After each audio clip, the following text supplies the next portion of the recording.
ওই জান্নাত দিবে আল্লাহ। ওই জান্নাত আমাদের গন্তব্য।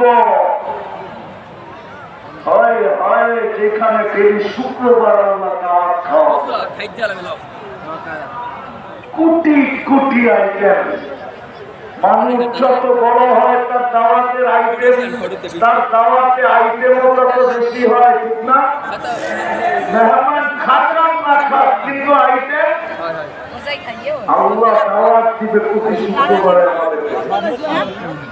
শুক্রবার সকালে জান্নাতে আওয়াজ উঠবে, আর রহিম ইলা রহমান, চলো আসছে আল্লাহ দাওয়াত।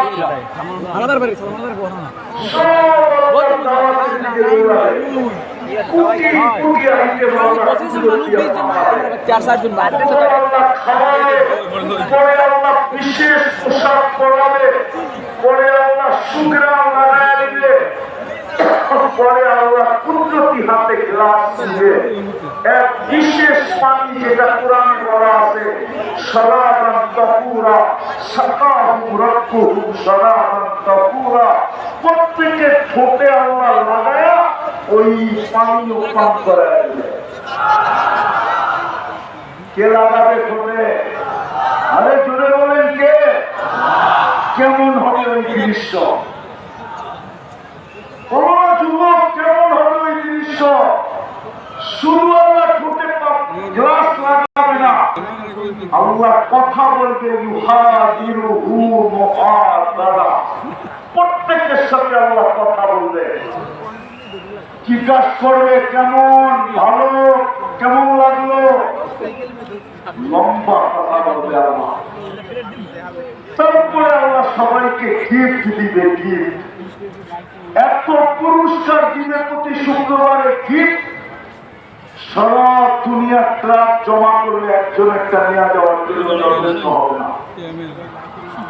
ফেরেশতারা জান্নাতে পৌঁছায় দিবে। তারপরে ঢুকবে ছবির বাজারে, প্রতি শুক্রবার ইচ্ছা করলে চেহারা চেঞ্জ হবে। ছবির নিচে লেখা থাকবে, এই রূপটা তুমি পছন্দ করলে আমি তোমার ভিতরে স্থানান্তর হতে পারি। নারী আলাদা, পুরুষ আলাদা। এরা বলবে যদি দুজনই চেঞ্জ হয়ে গেল, একজন আরেকজনের চিনব কি করে, ঠিক না? এই জন্য তো দুনিয়াতে ব্লুটুথের শেয়ার দিচ্ছে। ওইদিকে চেঞ্জ হবে, ছবি আমার কাছে চলে আসবে, আমি চেঞ্জ হবো, ছবি ওনার কাছে চলে যাবে, দুইজনের আঙ্গুল ধরে জান্নাতে চলে যাবে। তারপরে ঢুকবে বাজারে, প্রতি শুক্রবারে বাজারে যাবে, কোনো টাকা দিয়ে কিনতে হবে না, ওইখানে শোপিস থাকবে, শোপিস। গত শুক্রবারে যেটা ছিল আজকে এটা নাই, আজকে আরো উন্নত শোপিস থাকবে, বিনা পয়সায় ওইখান থেকে নিতে থাকবে, আর ফেরেশতাদের মাধ্যমে জান্নাতে পৌঁছে যেতে পারবে। আরে ভাই যুবক, প্রতিদিন দুইবার সৈকতে যাবে, সমুদ্র সৈকতে। কই যাবে? দুইবার কোথায় যাবে?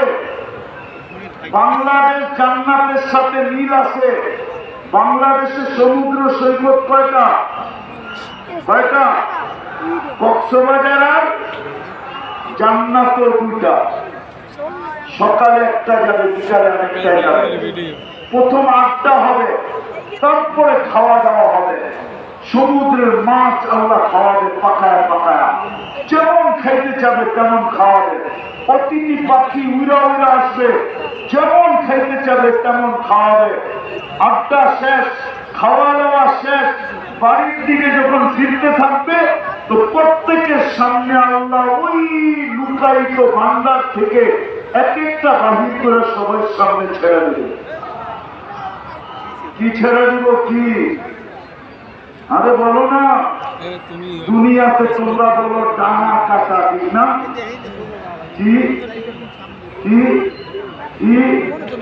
কেননা ব্যাকওয়ার্ডায় হইলেই ডানা থাকে না, ব্যাকওয়ার্ডা হইল ডানা, ডানা শেষ, ডানা জান্নাতেরটা ডানাওয়ালা কেউ দেখে নাই, আল্লাহ কুদরত দিয়ে বানায় রেখা দিয়েছে।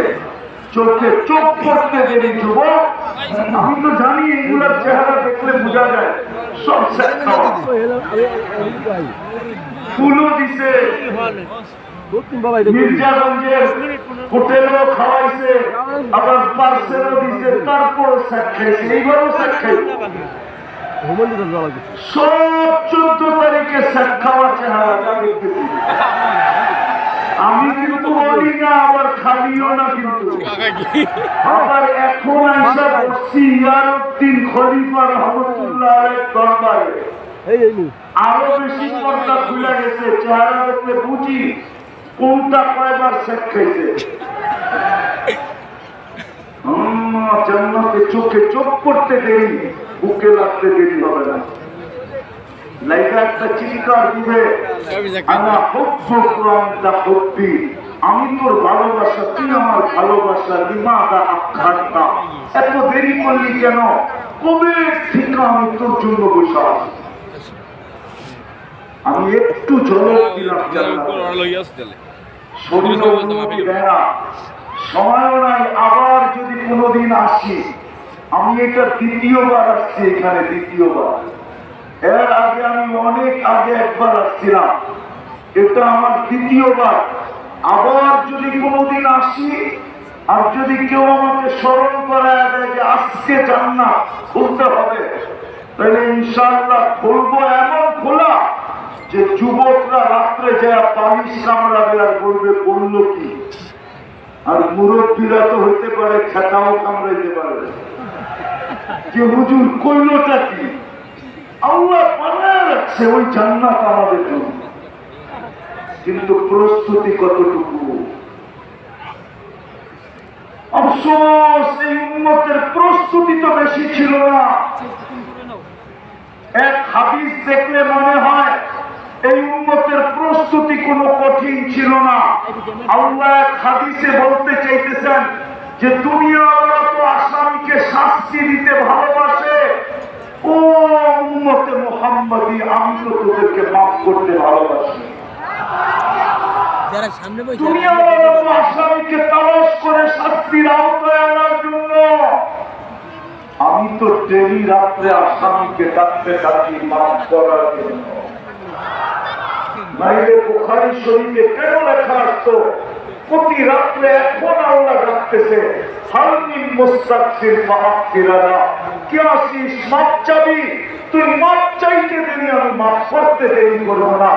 কোরআন তো বলে ওয়াস্তাগফিরহু ইন্নাহু কানা তাওয়াবা।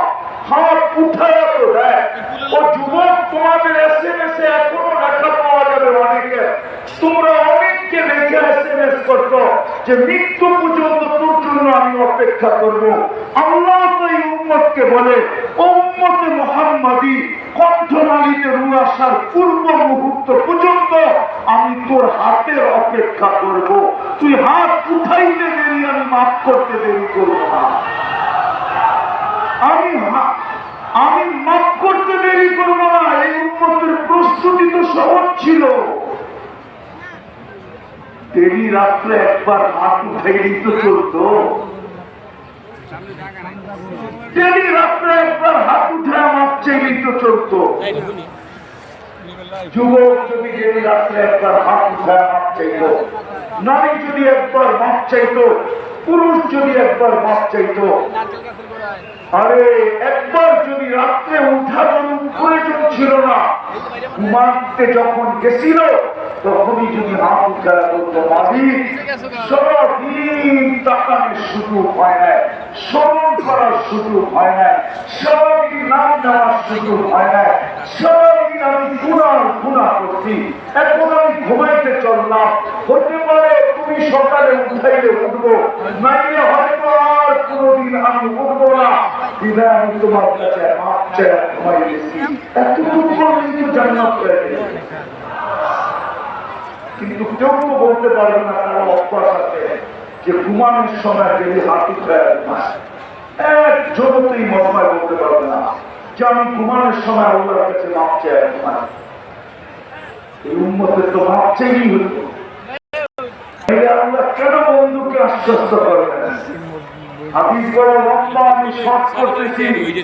আল্লাহ রসুলের চোখের পানি দেখা জিবরিল এসে জিজ্ঞাসা করতে, আল্লাহ জানে আপনি কাঁদেন কেন, কিন্তু জিজ্ঞাসা করতে কেন কাঁদেন, নাইলে আপনার উম্মত জানবে না আপনি কেন কাঁদলেন, এত লম্বা কেন কাঁদতেছেন। আল্লাহ রসুল বলছে উম্মতের জন্য কাঁদি, উম্মতের জন্য